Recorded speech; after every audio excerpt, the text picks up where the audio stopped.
Yeah, first of all, just really proud of our guys. Again, coming on the road in the Big 12, we know it's challenging to come out and to try to get a win on the road. Homecoming, great atmosphere here.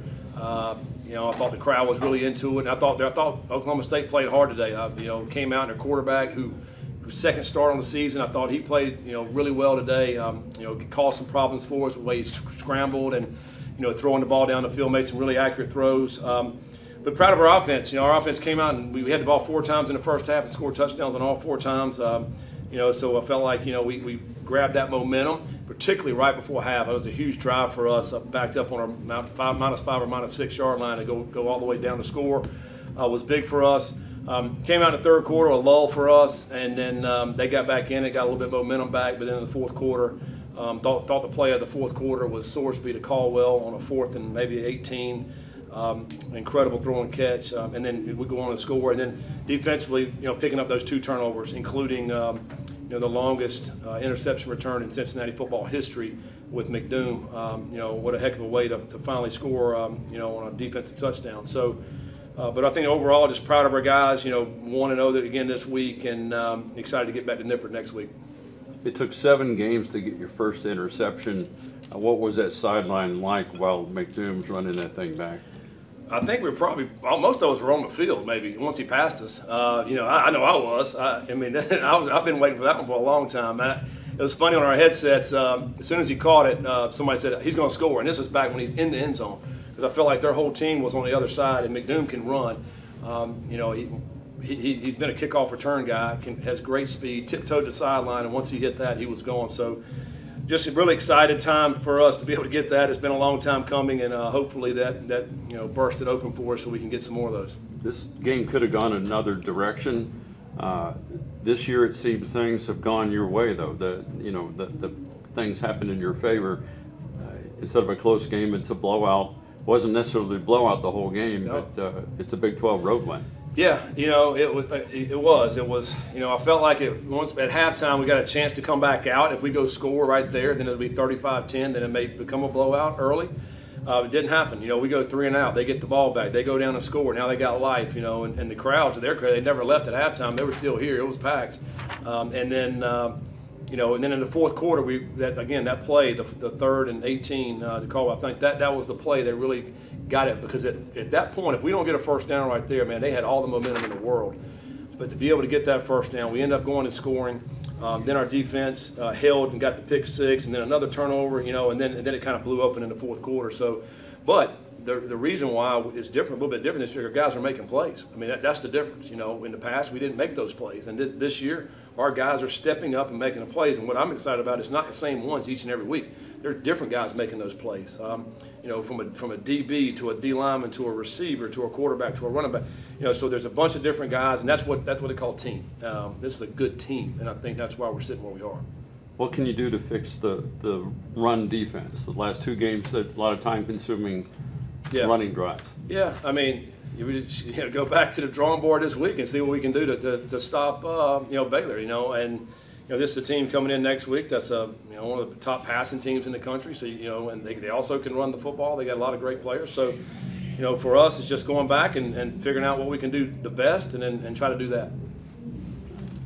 Questions from the Zoom? Keegan? Coach, you're bowl eligible. Congratulations. How proud are you that the standard has so quickly gone from not just making a bowl, but trying to get to the Big 12 championship despite not making a bowl in the past 2 years? Yeah, it's just credit to our guys. I mean, their goal, that's been their goal all season, and I think, they just created that belief and that we can go out and we take it one game at a time, and we still have to do that. I mean, there's still a lot of ball left. There's a lot of things that can happen toward the end of this season. We're playing a lot of really good football teams in the last 5 games here. And you have to take them one game at a time. And you have to figure out a way, all 3 phases to play your best ball whenever you're playing these teams. Because we all know the margins are so small. These games go down to the wire. Even when you think, and I'm looking at some games today, even when you think this team has it, all right, it's probably over. You look back and, man, the score is back to a one-possession game, and somebody's getting ready to score again. Like it's almost never over. I think these teams in this league have so much fight the players do, and then the coaches are really, really good in this league. They figure a way, they find a way, and then the next thing you know, you're right there. It comes down to the end of the game. So it's going to be a fight, man. I mean, these games, that's just the way it is in the Big 12. Fortunately for us, I mean, we're back at home next week. We're excited about being back at Nippert. Scott, what changes for your defense in the red zone? Well, the field of play shrinks.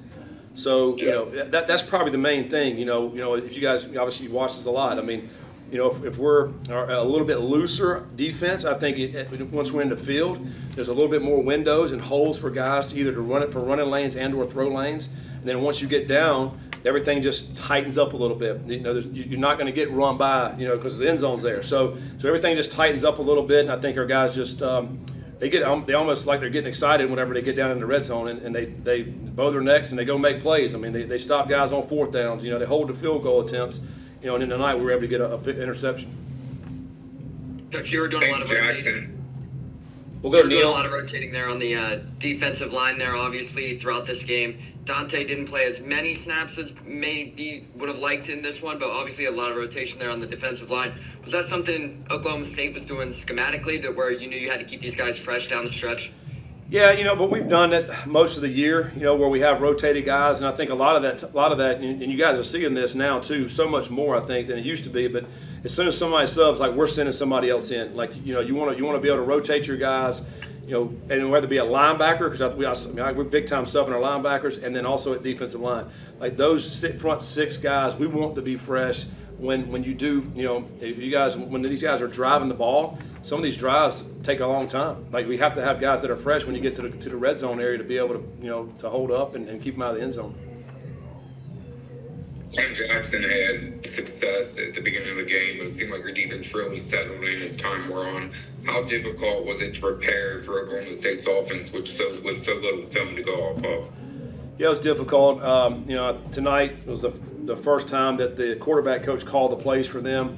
I felt like they settled in a little bit better, running a conventional offense, running inside and outside zone, allowing their quarterback to go back and make plays with his legs. I thought the quarterback did a really good job of, if it wasn't there, he's going to go buy some time, and then he had some big throws down the field, and then also going to, running the ball as well. So that it was difficult to defend them, and because not surely exactly what they were going to be tonight, and but you could tell. Jackson was better today than he was last week. I felt like he was a lot more comfortable.